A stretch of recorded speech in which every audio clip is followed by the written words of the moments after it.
What's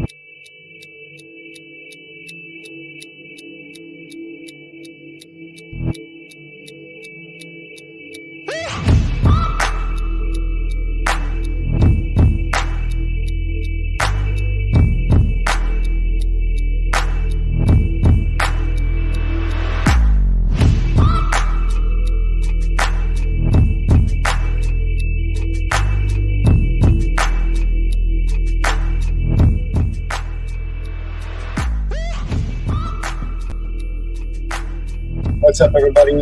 Welcome to the Parley, Real People, Real Talk. Today, I got a three-time world champion, Muay Thai champion, Mehdi Pouroskoui. Privileged to talk to him. Super talented guy. Let me bring him in right now. Sawadee Krap crew.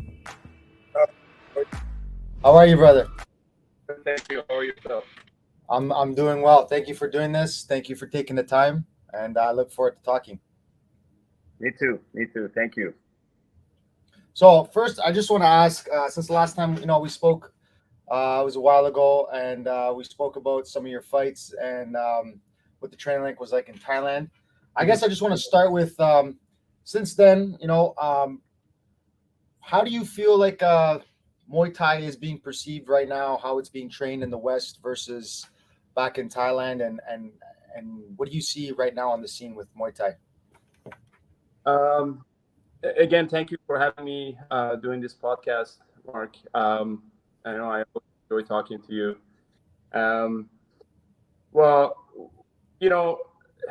With Muay Thai right now, Muay Thai is getting extremely popular. It's I remember talking to my teacher about a year and a half ago. First of all, God bless his soul, because he passed away a year ago. My condolences. He told me that it's growing, and it's growing really fast. It's becoming, almost the number one sport in the world. And I think the success of Muay Thai has a lot to do with media, with the tournaments like One Championship, with a lot of fighters using Muay Thai skills in UFC and in different MMA organization, as far as some of the skills are concerned, and also social media, of course, it's helping Muay Thai develop and grow a lot.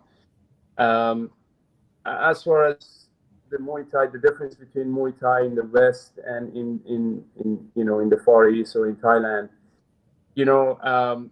I think in the West it's always been more. Muay Thai is more. It's more like a kickboxing, whereas in the East it's more the Thai style, and the more knees, more elbows, more clinching. Whereas in the West they like to use their boxing way more and their kicking way more, I think the West is developing a lot of good fighters, especially from Europe, and it's good to see that Muay Thai is growing like this and developing a lot. And when you look at organizations like One Championship, you see a lot of good success that the Western fighters are bringing to this, and not only Western, but also Asian fighters. Fighters from countries like Kazakhstan, Tajikistan, those countries that got hungry fighters. Sorry, crew. You're just cutting in. You're cutting in and out a little bit. I don't know if it's the connection there, or if you can just repeat that last part. Yeah, I'm gonna say the success of some fighters, not just West. It's also fighters from countries in Asia, like Tajikistan, Kazakhstan, Eastern Europe, and some really good fighters are coming out of there because they're hungry. They want to shine, and they know now because of organizations like One Championship, they can make some really good money. So that's why the Muay Thai is developing, growing really fast. I think there's a lot of sharp fighters in One FC. Yes. And it's nice to see. I like that the fact that they just have some straight Muay Thai bouts in that organization. I think UFC should kind of follow suit with that. What do you think is the maybe negative spin that could happen from it being so popularized? Well, this is actually something I really wanted to talk about today. I'm glad you brought it up. You know, I want to talk about social media as far as what social media has done to Muay Thai. There is a really good side of it, like I mentioned, that is making Muay Thai really popular, making an awareness of what this sport is all about, and making young people realizing, oh my God, there is, Muay Thai, and it's not just for fighting. It's also for people who want to get in good shape, because as you know, the Muay Thai training it's extremely good for fitness. So Yep. a lot of people are doing it just for fitness part of it, and they also social media. These are all these camps in Thailand that are, it could be foreign owned or American owned or Canadian owned or whatever, which is like so many of them right now. And they're extremely commercialized, and they're always on social media. It's like, come to our camp, come do this. And, they're attracting a lot of people going in there just to do a little bit of training or maybe more, and people doing it for fitness, for all different reasons. Uh, celebrities are doing it. All these people saying, I went to Thailand and I did Muay Thai. Okay, um, that part of it is good because it's uh, really encouraging people to pursue Muay Thai and understand what it is. The negative side of it is that a lot of people don't realize that most of these camps and most of these places you go to, they don't really teach the real thing.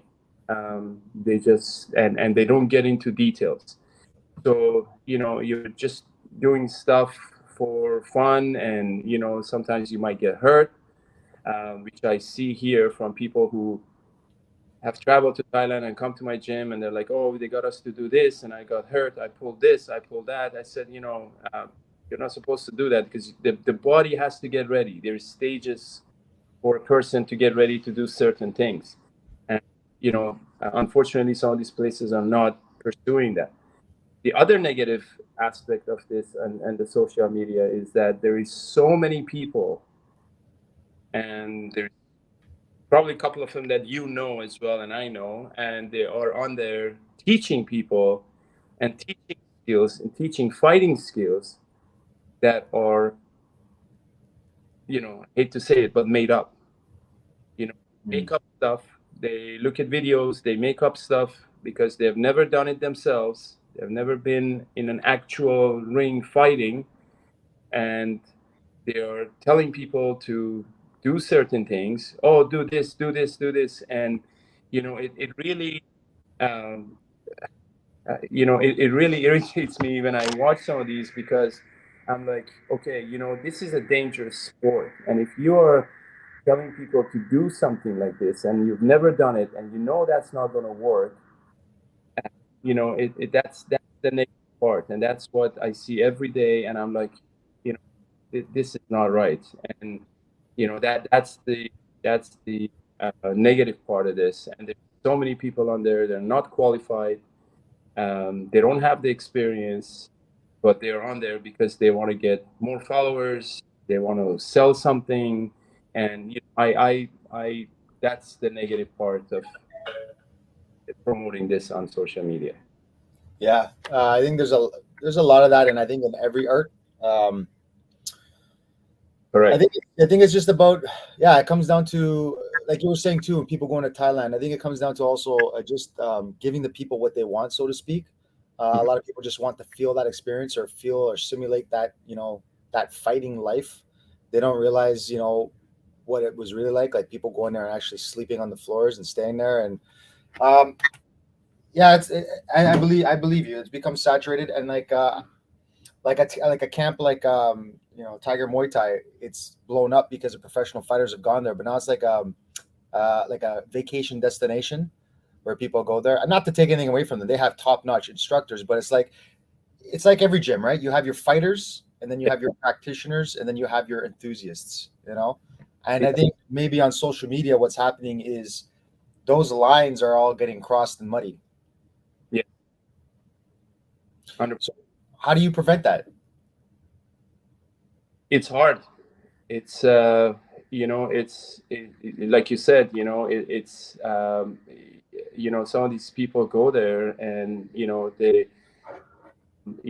want to have that fighting experience, and I had a fighter experience, and I went there, but it's not, it's almost like a tourist attraction now.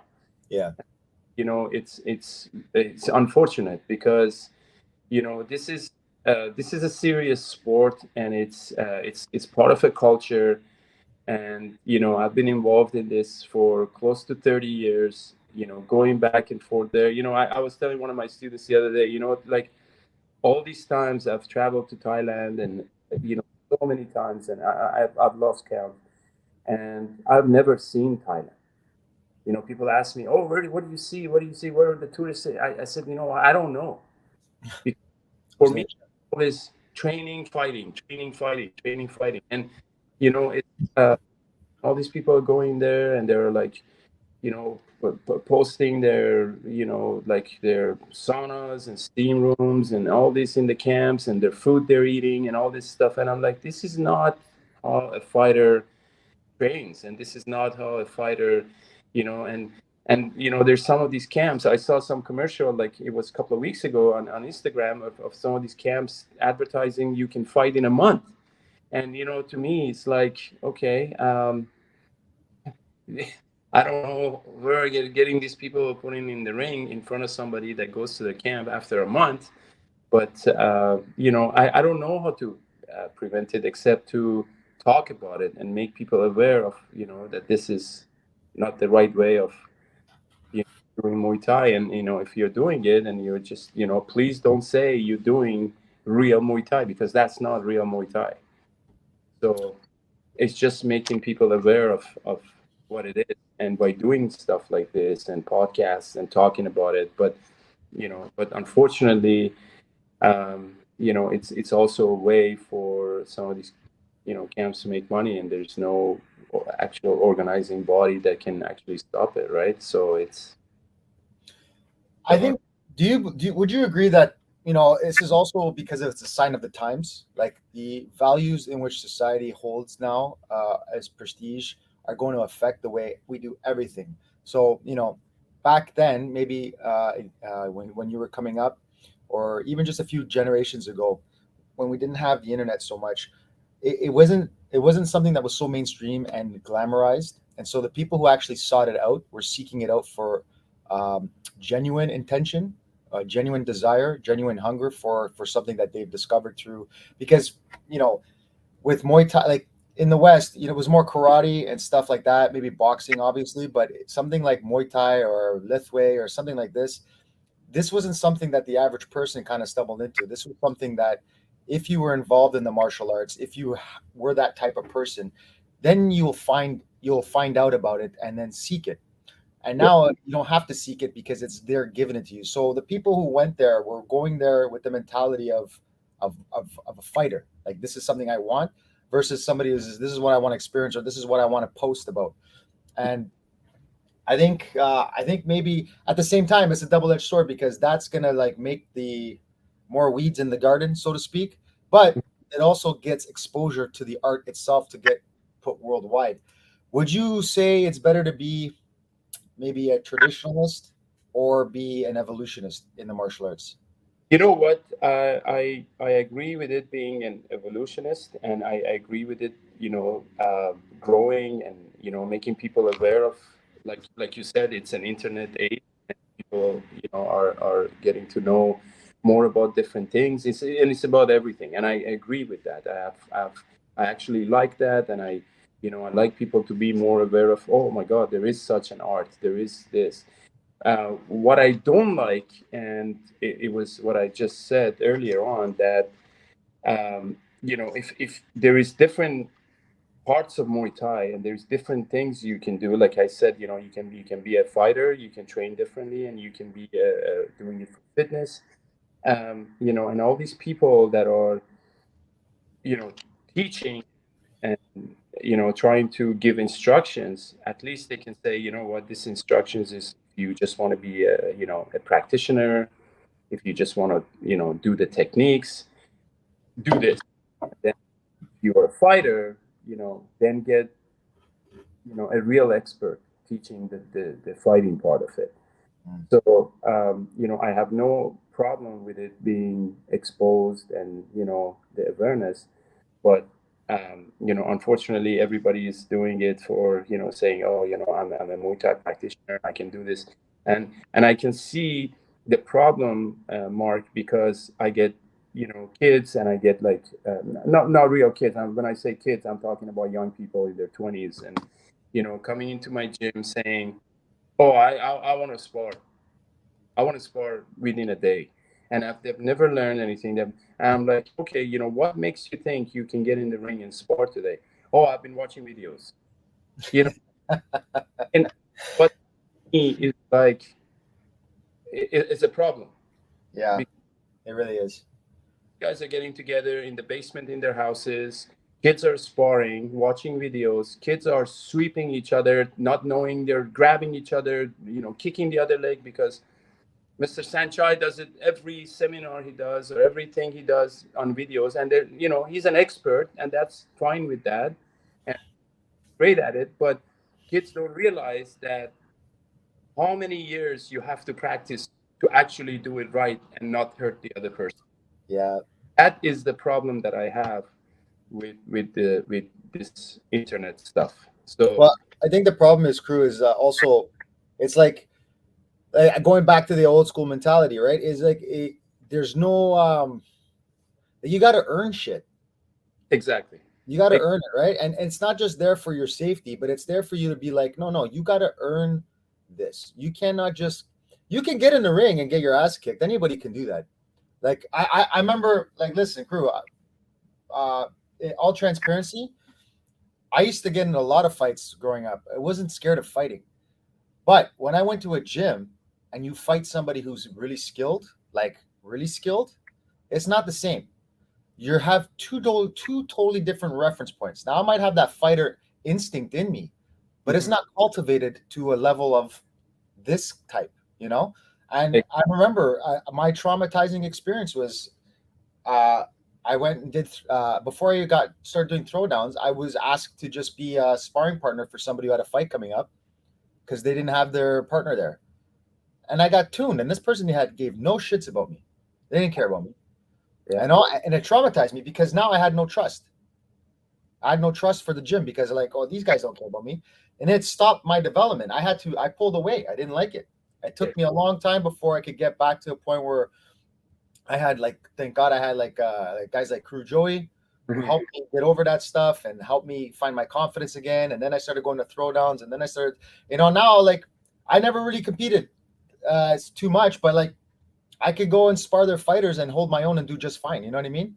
And for me, that's what I wanted, because my journey in martial arts was more always of street self-defense, which is why I branched off into different things. But I was smart enough to understand I need to be able to hold my own in the ring with fighters, because if I can't do that, I'm not going to be able to beat those real dangerous people. You know what I mean? But I think going on a path of actually developing the traditional portion of the martial arts is what I like. Is they make sure you're tempered, they develop you well, they make sure you get the skill down good. Then you can start putting it in the ring, because when you just go in the ring and the adrenaline takes over, it just looks like a mess and you get hurt. 100%.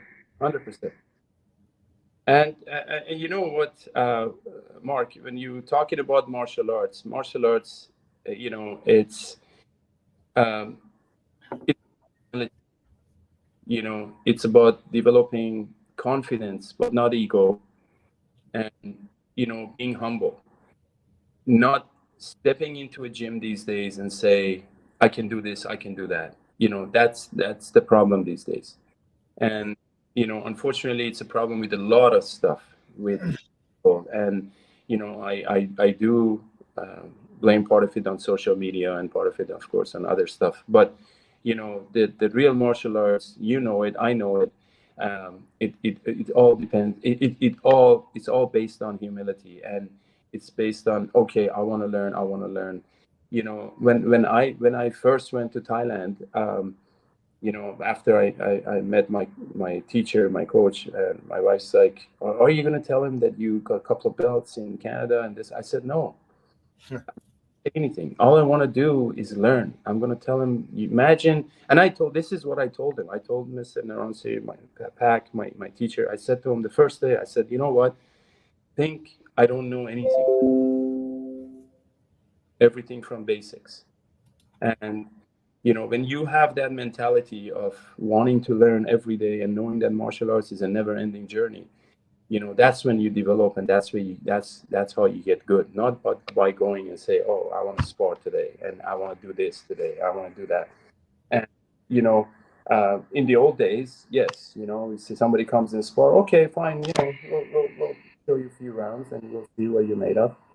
The problem these days is that when somebody comes to the gym and say, I want to spar, we can't put them, because if we do, the next day we are bullies on Instagram or on social media. So that's the issue these days. And, unfortunately, a person like that will never learn. They'll just go somewhere else. They'll just, have that attitude of, no, I know it all. So that's the problem. So when you have a student come to you now, what are the checks that they need to show you before you start to say, okay, you're ready to start your sparring? Well, because you teaching, you got your certification. First of all, the student has to be here a few months training. They got to get ready for at least the basics, and then the basic blocks and stuff, and then we have the stages of sparring. And I always say this: it's sparring right now, and when you look at the success of so many of real good fighters in the past, and I'm not even talking, not even last few decades. It's based on proper sparring, and when I say proper sparring, it's doing it stage by stage. Start slow, start working on basic blocks, back and forth. And old hard crazy sparring is it's not effective anymore, because you need to really work on so many different aspects. You got to work on basics, you got to work on your footwork, you got to work on your block, you got to work on so many different things slowly, and you have to progress, get into a point to do the actual sparring, and make it technical. When you get to that sparring level, you have to make it technical. That means you go nice and light, back and forth, countering, and you have to realize you're not in the ring with an opponent. You're in the ring with a teammate, and you don't want to hurt each other. You just go, know your power level, and just go like that. So it does take a while. In my gym, it does take a while to get to that point. At least a year. I have some students, Screw, and I just started teaching. Maybe I don't know, maybe almost a year now. I was asked to help share some striking at my Renshi Scott Taylor's gym, Taylor Jiu Jitsu, because they're a predominantly Jiu Jitsu club. So, and the program's growing really well. Like, we got a regular 12 to 14 people on Mondays, and then on Fridays we got a steady good like 10 to 12. So it's doing really well. And to be honest with you, there's only maybe 4 or 5 of them that I allow to spar, and that's because they've been with me for a while, even prior to me doing it at this gym. And we have this one guy who just started. His name was Greg, and he's a really nice guy, tall, long, big guy. And he's trained at a few different clubs, and he also is trained in Thailand. And some of the feedback I have from him is, he's like, I really like the fact that we're hyper focusing on like certain things when we spar or when we train, because it gives me a chance to just focus on that. Exactly. And then he gets comfortable. So, and again, I attribute this to your coaching and your training, because I believe those 6 steps for sparring, even like it helps me all the time. But to see it actually, like, because I'm doing 2 things, crew. I'm seeing how they progress, but I'm also seeing and judging their progress based on my articulation as a coach and an instructor. Am I getting the message to them? So it was really fun to see, because the one guy had one strength, which was his kicks and his teeps. And he was sparring somebody about roughly his size, who's been with me for a while. His name's Goose, and he's a lot better with his hands. And to see now Goose have to deal with Greg's kicks, and Greg having to deal with Goose's kicks, but they were both focusing on certain aspects of the game. I can start to see within 4 or 5 sessions of them sparring, to the point where they befriended each other and exchanging numbers and looking forward to spar with each other, because they're constantly getting into that zone where they can both really sharpen their tools. And I'm seeing that progression, right? And I think it's very important, because when you just let people go, what I noticed before is they're very tense. They're looking to get that one shot and not get hit, and they're moving around and they're just throwing. They don't know what. Whereas if they're focused on certain things, they're a little bit more methodical. The mind is a little bit more relaxed, and they're hyper focused on getting that one thing. And I find that so underrated, and that's something like you say, you need to develop slowly before you just let somebody go in there. Exactly, and I'm happy you're doing that. And it's so effective, and I see it through my students here, and the students have been here with me for a long time. Few of them have competed, and I see the effect of it in the ring, and I'm like, oh my God, like, it makes the person so aware of different things. And it's funny, I've gone to a couple of fight shows, I've had a couple of people, and it was like maybe first or second fight, and I've had the person who was put on the show and stuff come to me and say, "You had more fights than you told me." I said, "No, that's exactly how many fights they've had." They're like, "No, but they look really good." I said, "You know what? They look good because we are really, really technical, and we work on one. We progress from that, and that's extremely effective. And I'm really, really happy to hear you doing that, because more and more people need to do it like that. Yeah, well, it's also because, like, what you have shared to my instructors here in Ontario, it's also there's a like consistency. Yes. Like, I was a student of Joey's before I started learning from you, but when I started learning from you, I'm like, oh, okay, that I see how I can see the subtle differences on his unique teaching style versus your teaching style, but there's a consistency. So it's not confusing for me as like a second generation student of yours. You know what I mean? Of course, everybody has their own way of teaching, but it's the same thing. Yeah, of course. Yeah. So with regards to Muay Thai, right, as a sport art, how many clubs out there that teach Muay Thai are lacking the birth of Muay Thai when it comes to Muay Boran? And how many people do you know personally? How many schools out there personally, especially in the West, who are still incorporating some of that? Because I think it's important to have that as the integral, history and culture of the art. You know what, Mark? I don't exactly know how to, like a number to give you, and I don't want to say anything bad about any school or anything like that, or anything negative.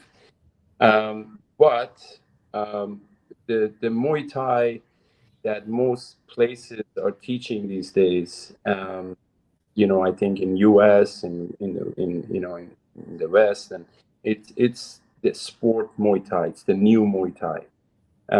The art of Muay Boran, and it's the dying art. And I was very happy to very myself lucky to have studied it for so many years, and being able to still teach it. I still teach it here in my gym. I have few really good students that are doing it. And it helps me. And the other night I was teaching my beginner Muay Thai class, and I was talking to them about a little bit about the philosophy behind what Muay Baran is and what a Muay Thai practitioner should be. And there's so many things that are connected. And and unfortunately, that part of it is a dying breed and dying art. And I think it's so important for people to go deep into the culture of Muay Thai and understand it. And with the with internet and with all this stuff, there's so much and all this AR stuff. People can really get in and study and see, okay, this is what Muay Thai is all about, and um, you know study more about it and try to understand it more and respecting the culture more. So I don't exactly know how many places are actually teaching it like that, but I think people are just teaching okay, here, go, boom, boom, let's hit pads. And So for those who don't know, crew, what is the main distinction between Muay Boran and Muay Thai? okay, so Muay Baran is so the actual word Muay Baran is a combination of lots of different arts. And what I mean by that is, in the old days, of course, the map of Thailand and everything was different than it is now. But different parts of Thailand or Siam at the time, they had their own styles. So you had the style from the north, you had some, the style from the north and the south and the east and the west.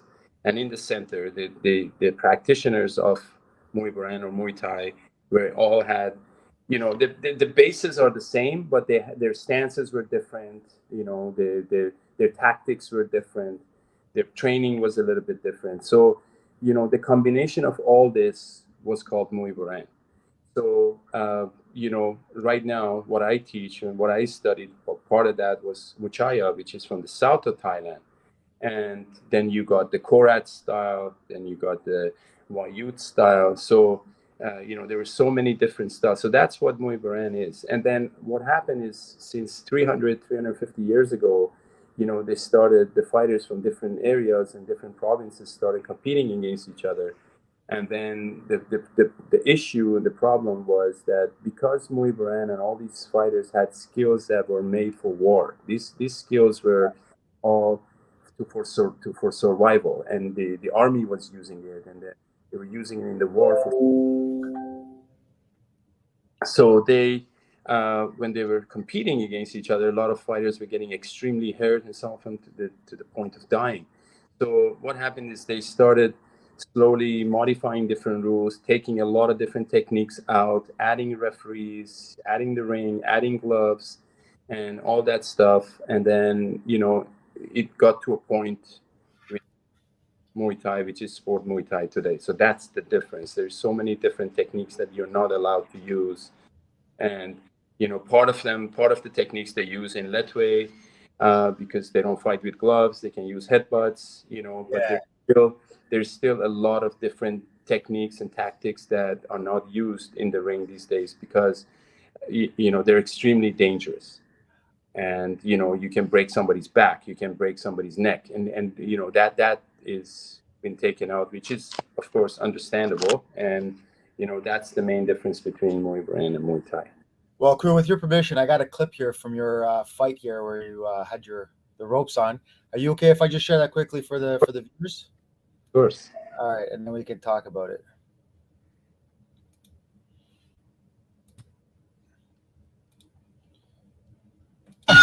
เอามาถึงเอียงไปเอียงมาล้มลงไปเอวังเหมือนกัน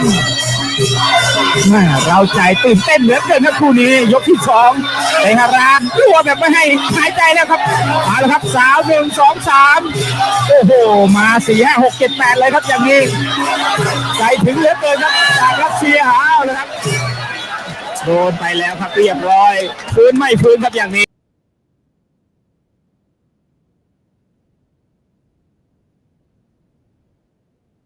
Okay. But you did see it come up when I shared my screen?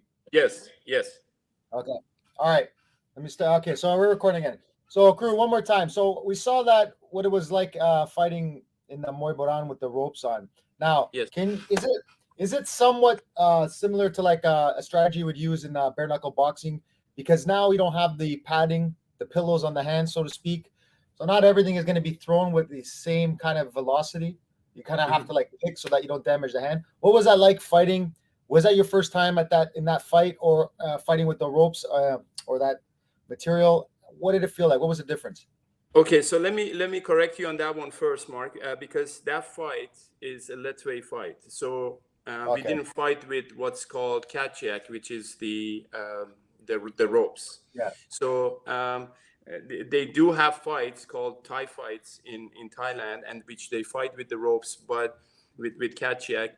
But unfortunately, they don't do it old style wrapping, because first of all, it takes a very long time to actually do one of those on one hand. So if you want to do it properly, it can take up to 1 hour to do one hand.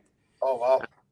And they just go around like a hand wrap, and then they got the actual hand wraps under it, and then they fight. So they're actually pretty soft if you're not putting it on right, but of course it does hurt. But to put it on right, it's a whole different. It's a whole few classes by itself. So that fight was in December of 2005, and you know the story of that. I got in, and I got in for another fighter because another fighter was missing, and I wanted to make sure that my teacher didn't show face. That was my first time, even though I had done a lot of training with Muay Boran and bare knuckle stuff, and but I wasn't familiar with some of the letway rules, which was you fight 5 rounds, which was okay. Muay Thai, you fight 5 rounds in Thailand too, but and I did not know that you have to win by a way of knockout, and if you don't knock your opponent out, you don't win. Going back to your subject of not having anything on the hands, it's a world of difference when you have gloves on and when you don't have gloves on. And like you said, you've had your share of fights. I've had my share of fights when we were younger, and I'm talking street fights too. Yep. This is extremely hard, because you're actually doing a similar kind of street fighting, but with a skilled person. Yeah. And it's extremely hard, because every single thing hurts, and and things are easier to go through. Things are very different. You have to block differently. Everything is so different.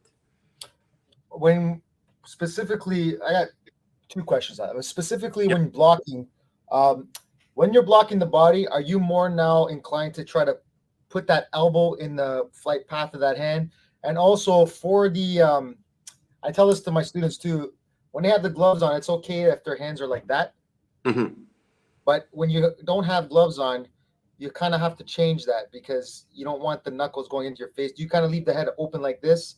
And how do you block hooks now? It's a little bit different, because with the gloves, it's padded, but with the bare hand, it can get into smaller, tighter places. What's the strategy for that? Okay, so there is 2 ways of blocking straight punches. One is, you don't want to keep your hands, because you don't have gloves, you don't want to keep your hands too close to your face. Yeah. You want to keep it a little bit more out. And you want to keep your hands open at all times.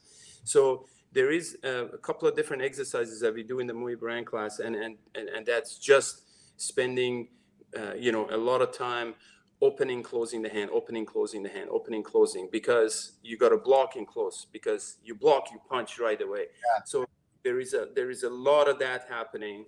And sometimes you got to bring it close if the punches are coming, but you have to worry about the uppercuts, which you need to, you can use your elbow to, part of your forearm and elbow to block.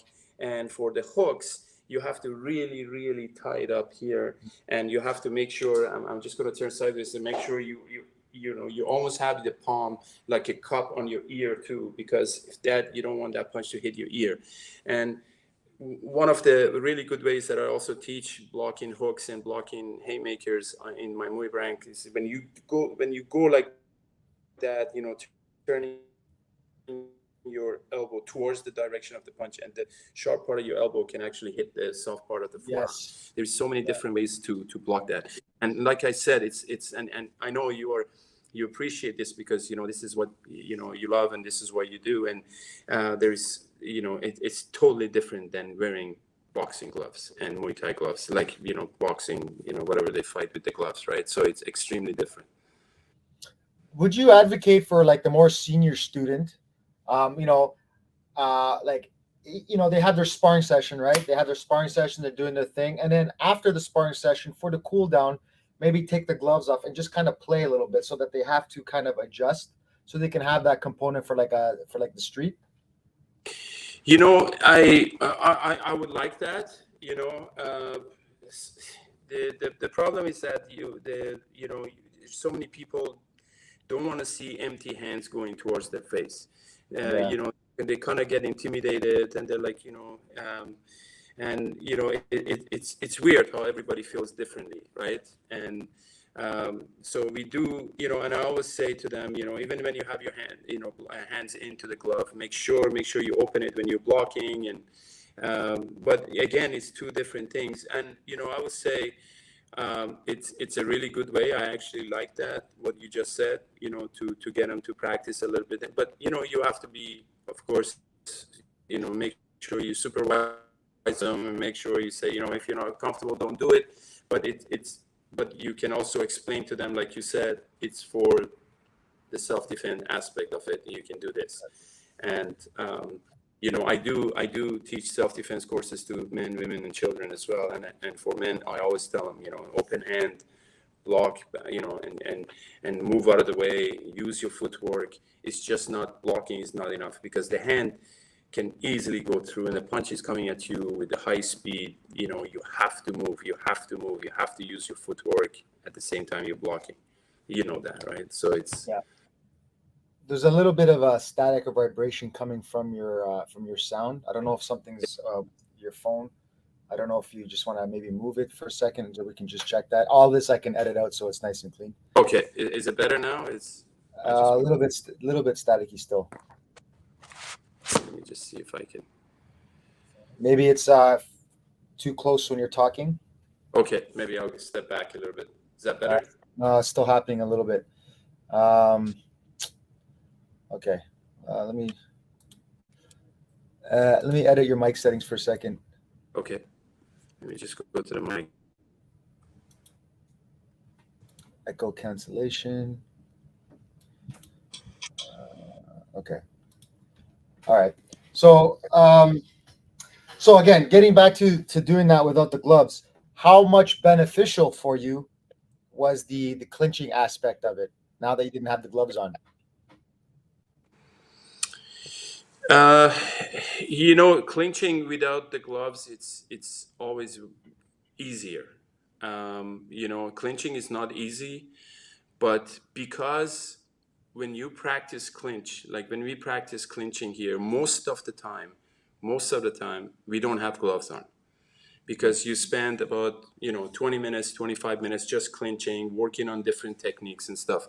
So, you know, when I did that fight, you know, when I get into clinching, he was like, the guy I fought was extremely strong in the clinch, and so are the Thais, and they're always very strong. He was actually from Burma, but you know, they're very strong, and you know, it does make a difference of trying to control the arm and trying to grab the neck, and also quickly slide and try to do an elbow, which it actually did to me. So it is different when you do clinching with gloves and without gloves. So you have way more room to maneuver with your hands. Which would you prefer? Which one did you like fighting best, in gloves or without the gloves?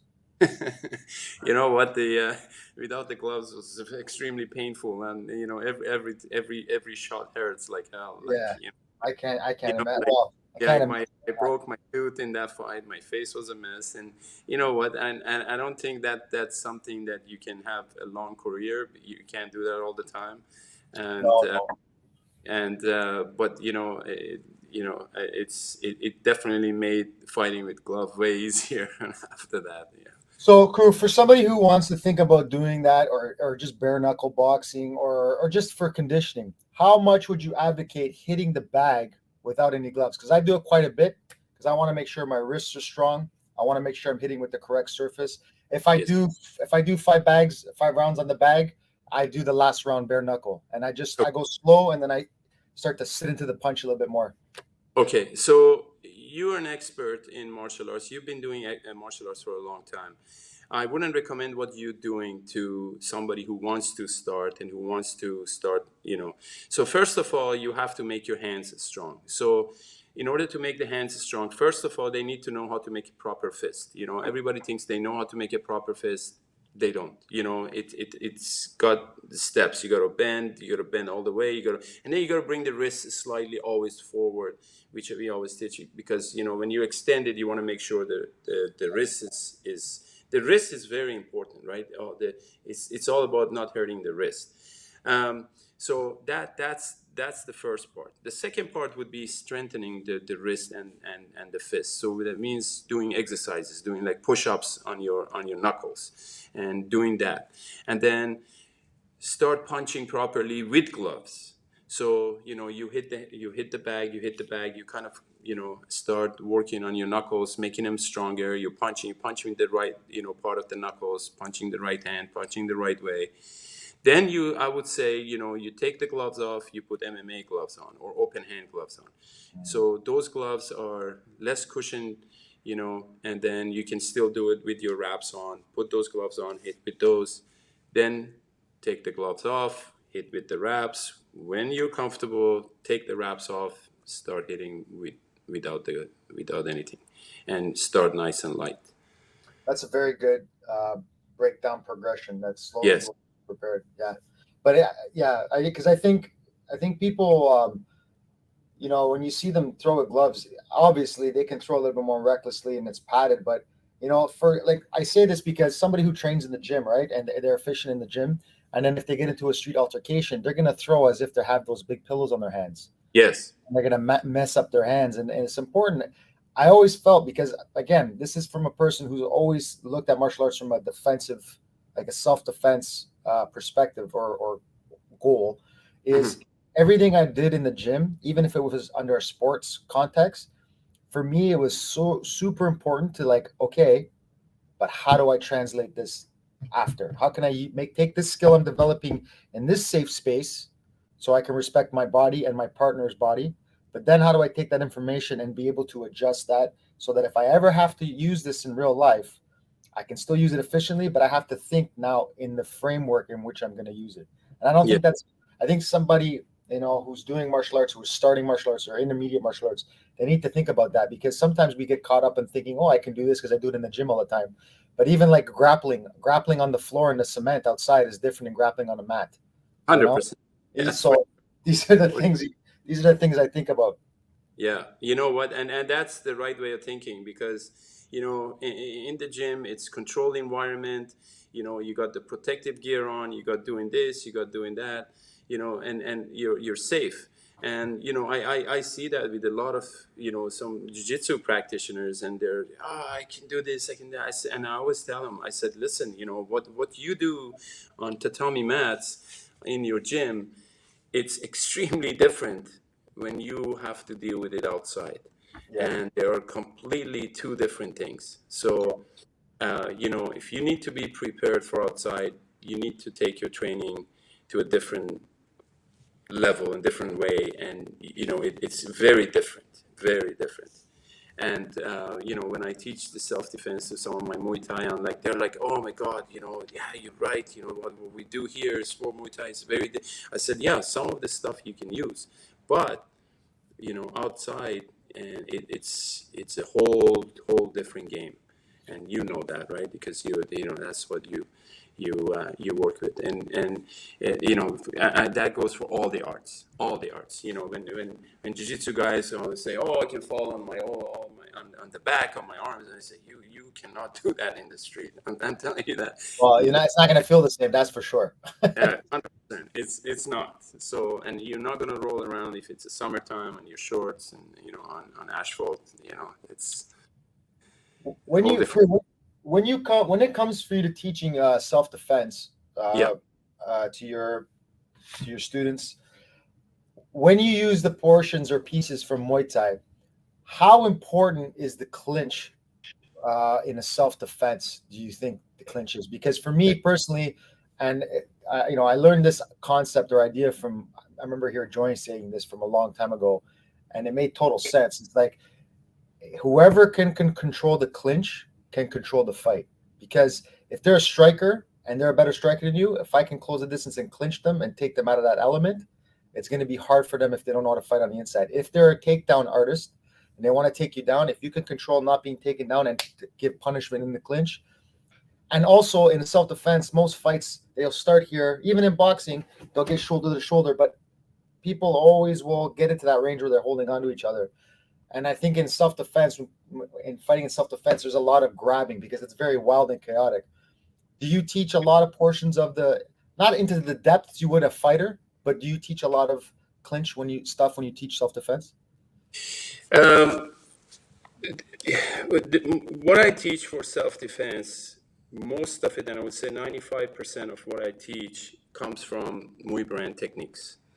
Because, like I said before, earlier in this episode, most of Muay Brand techniques they were made for war, and it was a matter of survival. So, and that's another thing that a lot of people don't know about Muay Brand techniques, and there is a lot of ground defense, and and some grappling defense, but most of it also is stand-up grappling, which again translates into clinching. So yes, we do work a lot on the person getting close, and not only getting close, the attacker, the person who is defending, getting into a close range to do an elbow mostly, or a strike from close range, and that might end up in a clinch position, and then we progress from there and work on the clinching. Yes. So, when you are a Muay Brand practitioner and you're defending, you don't back off. You don't go far. You actually close the range. So when you close the range, because one of the things that we really focus on is elbows. And if you're a Muay Brand practitioner, the elbows are, you are an extremely dangerous person with your elbows. So an elbow is one of those strikes in Muay Thai that it has to be done from close range.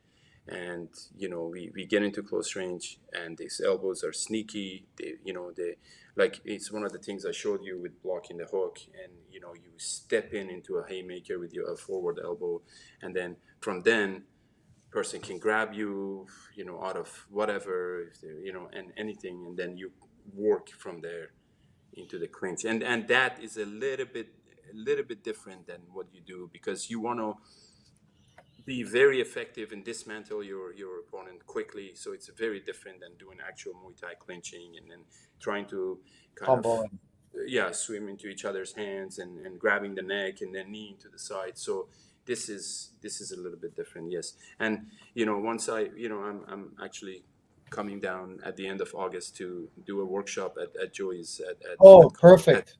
At Combat, and I would love to get together with you and share some ideas.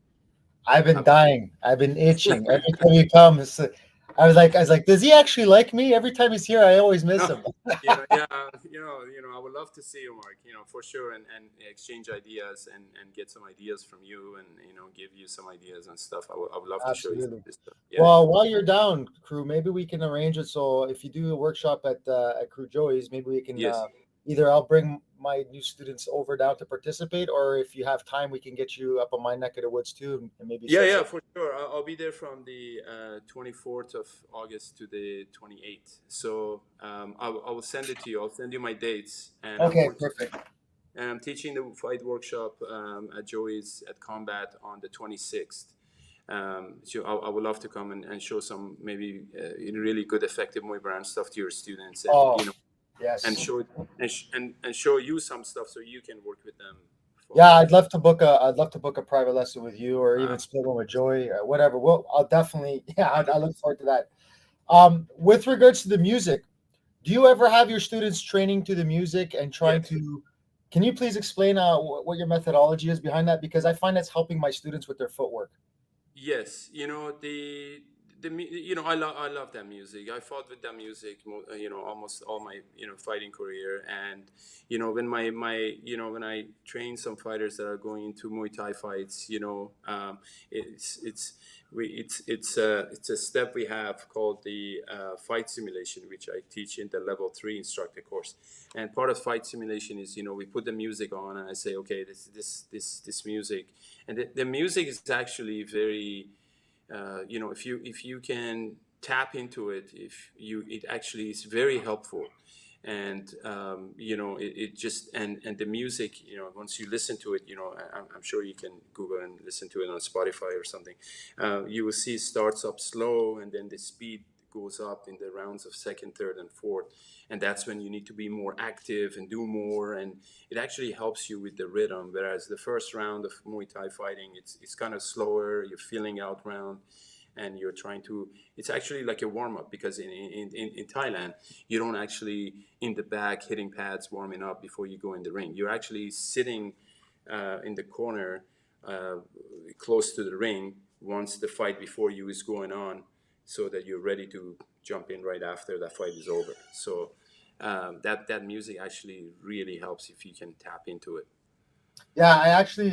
So one day I was like, I don't know if they're gonna like this or not, but I put it on, and I put it on while they're shadow boxing. And the same thing, same idea. I was like, guys, try to find the beat. And even I have them doing marching drills. So I have them a few lines. They'll be at the top of the class, and they'll just, they had that march, that back and forth. Yes, I'll yes. have them go down the class, and I always tell them, like, try to find the rhythm, try to step on a certain sound of the percussion. And then what I do too is I have a small drum here, and then I tell them, okay, when I hit the drum, I want a knee or I want a jab. So they'll move, and I'll boom, boom, and then I'll start to pick up that pace a little bit. So that I took from like collie drills, the music. Yes, But yes. one thing is for sure, music has always inherently been associated with martial arts, and it gives it a different life to it. It can kind of make you feel like you're part of that tradition, that part of that art. It's got a different flavor. So yeah, I just was curious to see how you said about that, because it's true. And another way of using it, you can do it with your maybe advanced students when they're doing bag work, and you say, you know what, I'm going to put you on the bag for 5 rounds. You start out warming up. First round, do you listen to the first music, whatever it is, 3 minutes, 4 minutes, and you just start moving around nice and light, work on basics, throw lots of jabs and push kicks. And then as the rounds go up and music gets faster, I want to see more you being more active, throwing volume on the bag and stuff like that. So that really helps with training some of your competitors or advanced students as well. That's great. I'm going to use that.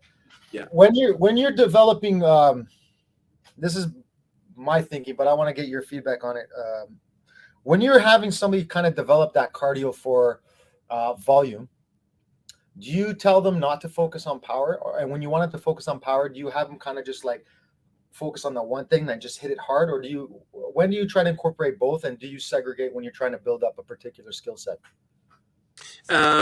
You have to do both, and you can segregate it. For volume, you can say, just throw and focus and throw 50, 60, 70% power.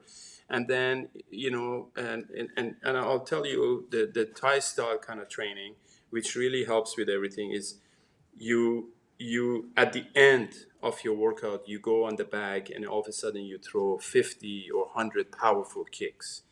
And then you also throw 50 speed kicks. So you're doing both. You're doing the speed, and then you can get one. And same for punches. You can do the same thing with punches. Say, you know what, I want 200 1-2s.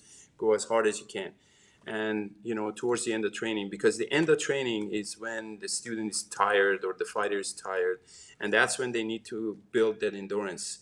that, okay, when I'm tired, I can still go, and they have that attitude, and I can still go. And that's why Thais do it more towards the end of the, because they do the 5 rounds of pads, they do the 5 rounds of bag, and they do 5 rounds of shadow boxing, they're skipping, and then at the end, they have power kicks on the bag, speed kicks on the bag, clinching for 30 to 40 minutes, and then and that's why they don't run out of fuel, they don't run out of gas, they can keep going, because they do most of that hard stuff towards the end, because their endurance is now all, their body's all tired, and then but they keep going, and they're like, okay, now I'm opening up the lungs, and then my power is still there when I'm tired. So it does help to do it that way. So saving that hard physical stuff at the end to force them to push through it, to build that emotion, Exactly. that physical endurance.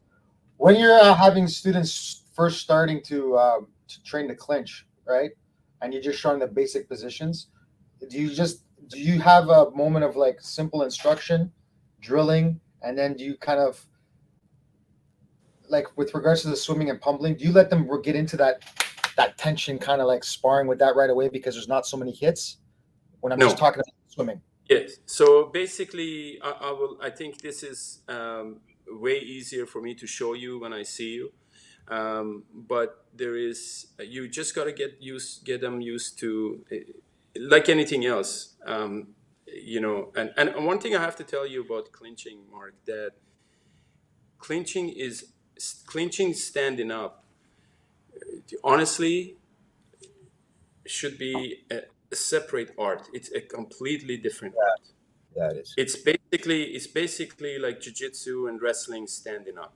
Yeah. And it's a completely different art than the striking and all that stuff. I mean, there is striking in it. There is the elbows and the knees, which is close range, but that, the whole arm work and the whole, Leverage. wrestling with each other, standing, grappling with each other, standing, and that's a whole different game. And the way your body has to be positioned, your feet have to be extremely closer to each other, your body have to be straight up, your neck needs to be strong, and that itself, you need to start slowly. We just, first make sure the neck is ready, the arms are ready, the shoulders are ready. Then you need to explain you cannot be in a fighting stance. No. In the clinch, because you're giving the other person a lot of openings, which I'll show you when I see you, and the bodies need to get close to each other. So you need to, again, teach it step by step and progress to higher and higher things to do in the clinch. Again, I'd like to. I'm kind of scared to do it because I don't want to have you boot out again. But I wanted to show a clip of when you won a title here, the WMPF World Title. Oh, WPMF. Yes, and it was in March. Are you okay if I try to share it again?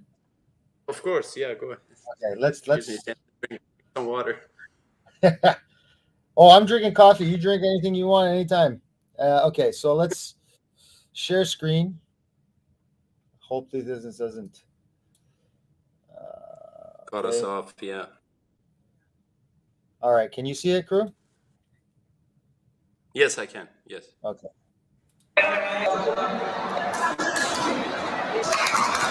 Let's just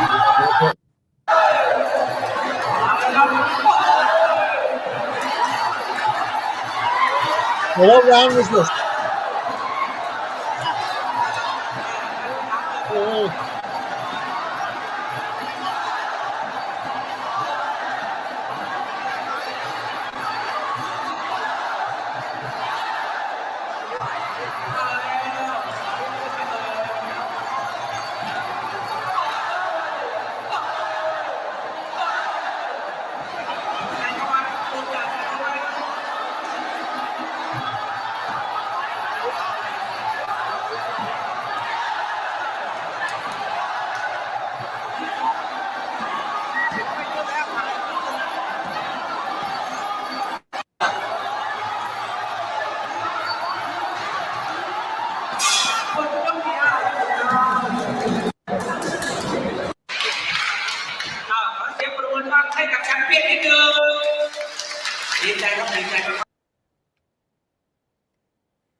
So, what was that feeling like? Oh my God! You're bringing all of old memories back for me here. That was actually towards the end of the fight. I think it was the last minute, the last 30 seconds of the last fifth round. You know, that felt great because you know that guy is so tough, and you know, you probably saw in the earlier clips that I actually kicked him in the head. He got right back up. He didn't even get an 8 count. That felt so good. You know what? Again, Mark, I trained so hard for that fight, and even I trained so hard. I was in there. I was like, there's the last round. I was like, oh my god, I'm so tired. It's so tiring. And you know, that's one of the things that people don't realize when they actually not in there, that what it takes to actually be in. It's extremely hard, and it's a lot of hard work, a lot of sacrifice, a lot of dedication. And you know, when I sit here and look at my belt and look at all that, it just, you know, it's like, you know, it was all worth it, and it was all. But you know, that's what I was trying to tell you at the beginning, that you know, people these days don't realize, unfortunately young people, that you need to work hard. You really need to put in the time. You really need to dedicate yourself. You need to be patient. And you know, if you want to achieve something, things don't come overnight. And you know, from videos and from different things, you need to work hard at things. So that felt great to have that. That's for sure. That was my third and last world title. Yeah. Well, that's why I showed it, because you could see both of you guys were tired, and you guys were still going shot for shot. And I was like, when you threw that one kick and you moved, I was really impressed. Like, you didn't let that momentum just spin you around and give your back. You were able to still bring it back and face your target, which I think was important. Why is it, like, a long time ago, people would be more inclined to teach that spin around technique after missing the kick, you spin around, where now you see more people will bring it back. Why do you think that changed? And when did you notice that significant change in teaching? I think it just depends on your training. I mean, if you have programmed your body to do certain thing, your body might just do that. I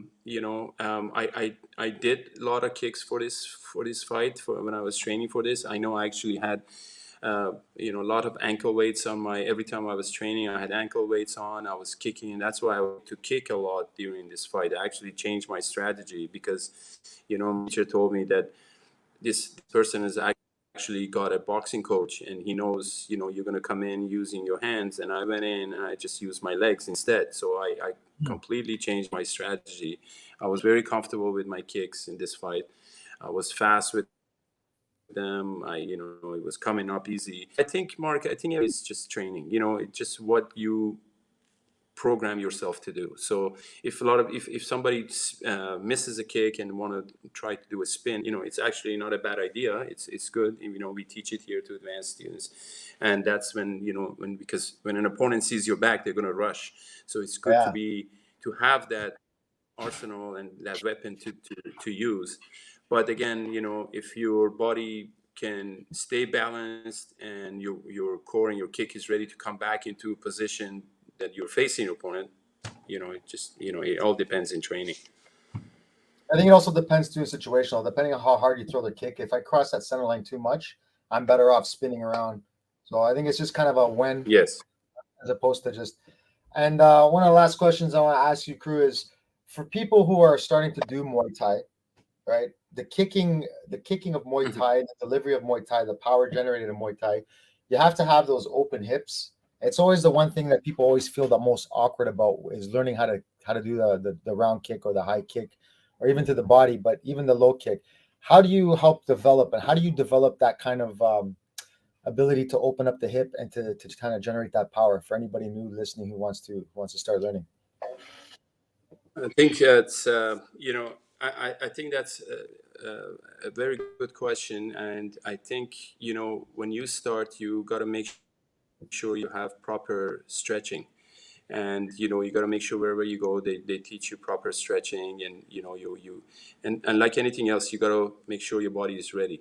And that's why here, like, and you know about my program, we don't teach any round kicks or low kicks or anything for at least a couple of months, we start with all, straight ahead stuff like push kicks and punches, or just straight jabs and, and cross and, 1-2s, and lots of push kicks straight ahead. And we want to make sure within that 2 months, we're getting the body ready to move on into doing low kicks, mid kicks, and high kicks, and lots of stretching, and getting because when people come in to do something like this, they're not used to kicking, even push kicks. It's not something we do. We get up in the say, oh, we're going to do push kicks. None of us have ever done that, right? So we're not born with it. We learn it. So that's why we spend a good couple of months preparing the body of the student to slowly go into kicks like that, so they don't hurt themselves, because hurting your hips, hurting your hamstrings, hurting your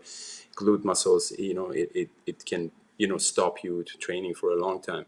And that's an issue with a lot of different places as well, because you go into a place within the second day, they're teaching you those kicks.